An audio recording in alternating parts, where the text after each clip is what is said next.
الفرق الكبير بين قفة رمضان المملكة المغربية الشريفة وقفة رمضان العالم الآخر يا جدك.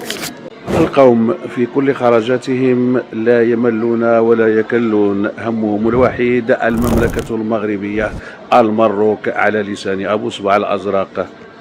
هذه المرة كانت الخرجة على قفة رمضان وخرجة مولاي الحسن الذي أعطى انطلاقة قفة رمضان الرمز التكافلي لدى المغاربة.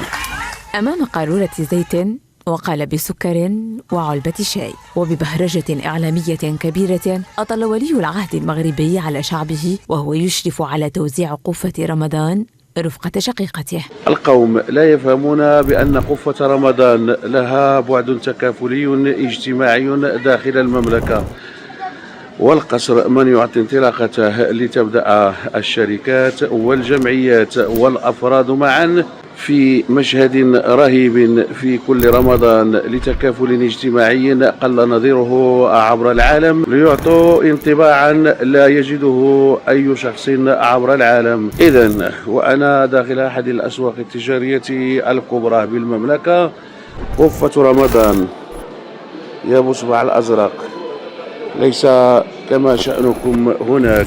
7 أيام تمر من الشهر الفضيل لكن لا أثر لمنحة قفة رمضان. هو حال يعيشه الكثير من المواطنين بالعديد من ولايات الوطن كوهران وعنابة الذين خرجوا يحتجون بعد حرمانهم من الاستفادة من المنحة رغم توفر فيهم كل الشروط. معوق وليدي بلا كارت بلو ما يديش، سبحان الله.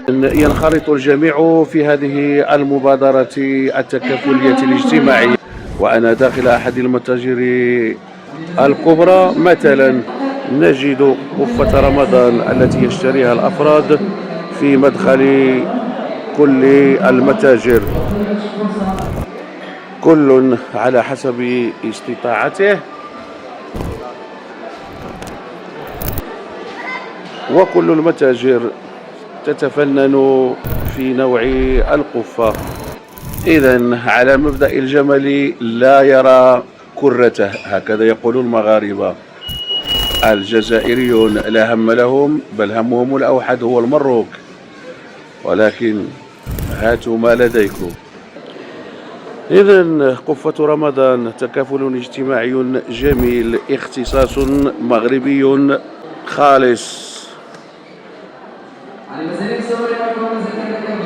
وفي الضفة الأخرى عند العالم الآخر، احنا ماذا بينا وليدي الحق برك، حق يعلى ولا شيء يعلى عليه. انا كون عندي خدمه وخلصه شابه ولا صيروش، ما نجيش عندها نقول اعطيني 600,000 ولا. انا واحد من الناس متزوج عندي غريان، ما عنديش دراهم باه نصرف باه نكمل.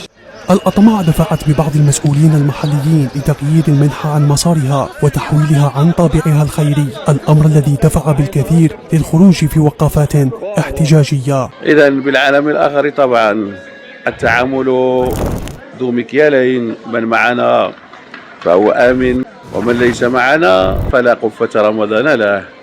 الفرق كبير يجدك بين تكافل اجتماعي اختصاصه المغاربة وبين قفة متهالكة لإرضاء النفوس الشريرة.